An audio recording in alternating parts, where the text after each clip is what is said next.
ချင်ပါတယ်ဒီလိုမကောင်းတဲ့ပညာရေးစနစ်ကိုကျမတို့ပြုပြင်ယူရမယ်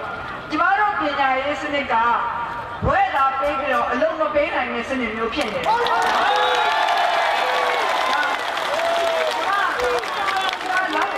လာတိုင်းအဲ့ဒီလိုပဲဒီလိုပဲထောင်ပြီးတော့ပြကြပါတယ်ပိုစတာလေးတွေထောင်ပြီးတော့အလုံးမဲ့ဘွဲရတွေကိုကူညီပါဆိုတဲ့ဟာတွေကခဏခဏကျွန်တော်တွေ့ရ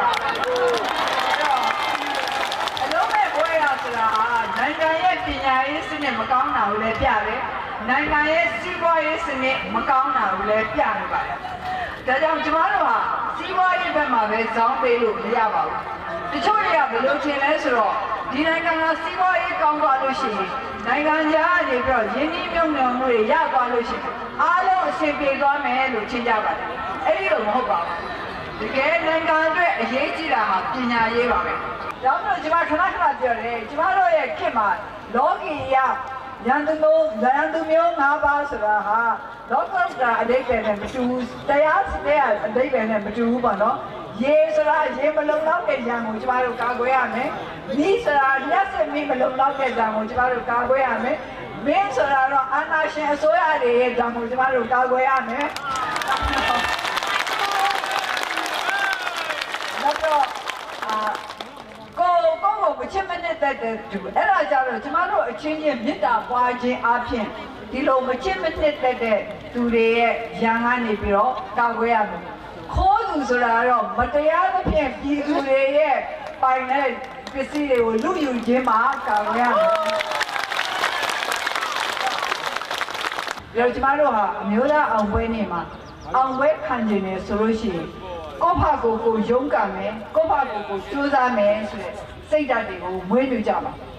ပြည်သူတွေရဲ့တောင်းဝင်ကိုကျေရမယ်ပြည်သူတွေရဲ့တောင်းဝင်ကျေတာနဲ့အလျောက်အစိုးရလည်းအစိုးရရဲ့တာဝန်ကျေသင့်တယ်လို့ပြည်သူတွေမှာတောင်းဆိုပိုင်ခွင့်ရှိတယ်လူတိုင်းဟာကိုယ်တာဝန်ကိုကျေအောင်လို့လုပ်ရမှာဖြစ်ပါတယ်ကျမဟာဒီနမောက်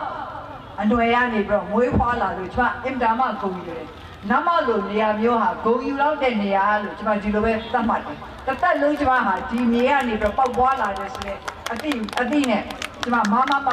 နိုင်တယ်ပြောတော့ပြည်သားတွေလည်းဒီအတိုင်းပဲစိတ်ထားရမယ်ငါတို့ဟာခေတဲ့လူတွေမဟုတ်ဘူးငါတို့ကနတ်မောက်ကနေပြီးတော့ပေါက်ဖွားလာတဲ့လူတွေငါတို့ဟာဒီနိုင်ငံရဲ့အကျိုးကိုတခြားလူနဲ့မတူအောင်လုပ်နိုင်စွမ်းရှိတဲ့လူတွေဆိုတဲ့မှန်ကန်တဲ့မာနမျိုးနဲ့ကြိုးစားရမယ်အားထုတ်ရမယ်ကျမတို့ရဲ့နိုင်ငံရဲ့အကျိုးကိုပြုရမယ်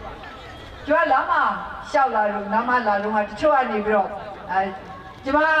ကိုပေါ့နော်ကျမနောက်ကိုပေါ်လာမဲ့ကျမနောက်ကိုကျမရဲ့အရိုက်အရာကိုခံနိုင်မဲ့ခေါင်းဆောင်တယောက်တတ်မှတ်ပေးပါရှာပေးပါဆိုပြီးတော့အဲ့ဒီလိုပိုစတာတွေထောင်ပြတာမြင်တယ်ဒါတော့ကျမကပြောချင်တယ်ကျမရဲ့နေရာယူဖို့ကျမခေါင်းဆောင်တယောက်မလို့ချင်ဘူးခေါင်းဆောင်တွေမြောက်များစွာကိုလိုချင်တယ်နော်ကျမတို့ခေါင်းဆောင်တယောက်ပဲမမျှော်နဲ့လူတိုင်းဟာခေါင်းဆောင်ဖြစ်နိုင်တဲ့အရေးအချင်းတွေကိုမွေးမြူကြပါလူတိုင်းဟာငါတို့လည်းတစ်နေ့တစ်ခါမှကောင်းတဲ့ခေါင်းဆောင်တွေဖြစ်နိုင်တယ်ဆိုတဲ့စိတ်ဓာတ်တွေကိုမွေးကြပါဒါမှကျမတို့ဒီမိုကရေစီရမှာလူတဦးတယောက်ကိုတိတ်ပြီးတော့အားကိုးတာဟာဒီမိုကရေစီအတွက်မကောင်းဘူးပြည်သူတွေကကျမကိုအားကိုးတာဟာကျမဒီအားကိုးတဲ့ဟာတွေကိုတာဝန်မခံနိုင်လို့မဟုတ်ဘူးကျမတာဝန်ခံရတယ်တာဝန်ယူရတယ်ဒါပေမဲ့ပြည်သူတွေအနေနဲ့ဘယ်တော့မှလူတယောက်တည်းကိုပုံအောပြီးတော့အားမကိုးပါနဲ့ဒါကဒီမိုကရေစီအတွက်မကောင်းပါဘူးကျမကိုလည်းပုံအောပြီးတော့အားမကိုးပါနဲ့ကျမအတတ်နိုင်ဆုံးစူးစမ်းပါလေအတတ်နိုင်ဆုံးစူးစမ်းတာလည်းပို့ပြီးတော့ကျမမလုပ်နိုင်ဘူးဒါပေမဲ့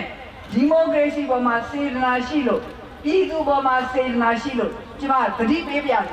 ဘယ်တော့မှပုဂ္ဂိုလ်တူဦးလေးကိုပုံပြီးတော့အားမကိုးပါနဲ့